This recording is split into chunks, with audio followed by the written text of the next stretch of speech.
So, for decades, people managing water in the American West have been staring at a really troubling puzzle. We're talking billions of gallons of water, water that was expected to flow into the Colorado River, just vanishing. But now it looks like scientists have finally cracked the case. So, let's dive into what's become a pretty incredible scientific detective story. First off, we've got to remember what's at stake here. The Colorado River isn't just some line on a map, it is the absolute lifeline of the Southwest.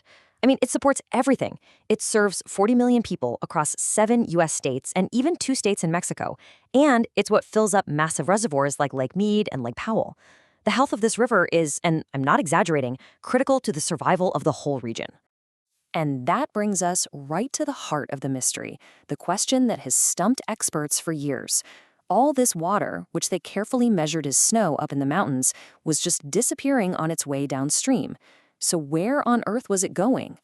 The mystery really started to become clear when you look at what's called the prediction puzzle. See, for a long time, water managers had this really simple, reliable formula to figure out how much water the river would have. Before about the year 2000, it was pretty straightforward. If you got 100% of the normal winter snowpack in the mountains, you could expect to get about 100% of the normal river flow come summer.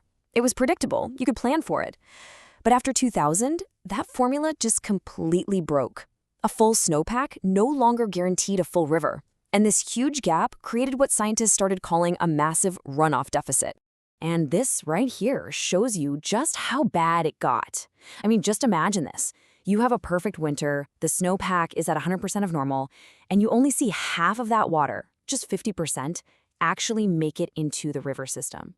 The old ways of predicting just weren't working anymore, and the consequences were getting really serious. So what changed? What was happening? Well, researchers started looking for a new culprit, and what they found wasn't up in the sky, it was right there on the ground. For a while, the easy answer seemed to be evaporation. It's hotter, so the water's just turning to steam. But that didn't even come close to explaining these huge losses. The real answer, it turns out, is biological and way more dramatic. Okay, so here's the breakdown of what's really going on. It all starts with these warmer, drier springs. This makes all the mountain vegetation, everything from wildflowers to entire forests, wake up early and get really thirsty. So as that winter snowpack starts to melt, these thirsty plants just intercept the water. They drink it right out of the soil before it even has a chance to run off into a creek or stream. They're basically siphoning it off right at the source. And the scale of this is, well, it's just staggering. New research shows that this thirsty landscape is responsible for almost 70% of the missing water. This isn't just some small factor. It is the main reason the river is shrinking. The landscape itself is drinking our water supply. Now, this thirsty landscape isn't happening just because of a temporary dry spell. To really get why this is happening, we need to talk about a much deeper, more permanent change in the climate. We need to talk about the shift from drought to something called aridification. The key term here, the one you really need to know, is aridification. This is not the same thing as a drought.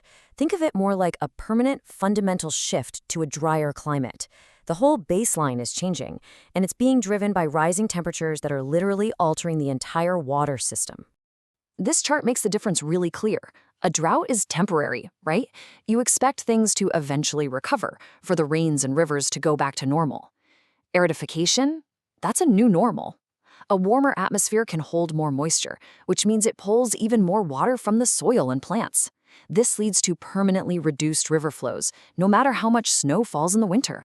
Solving this mystery is a huge scientific achievement, no doubt. But the answer it gives us forces us to completely reimagine what the future of water looks like in the West. Let's just come back to this number for a second. 40 million people, all of them depending on a river system that isn't just in a drought, but is now operating under a completely new, permanently drier set of rules. And the scientists who figured this out, they couldn't be any clearer. They say this finding demands a total recalibration of how we manage water. The old rulebook, it's officially obsolete. So where do we go from here? Well, just measuring snowpack is not going to cut it anymore. The new models, the new plans, they have to factor in plant life and get much better at forecasting spring weather. And this puts enormous pressure on that complex web of agreements we call the law of the river, which now has to adapt to a new reality of just less water, permanently. So we have our answer. The plants are drinking the water first. But in solving one mystery, we've uncovered a much, much bigger challenge.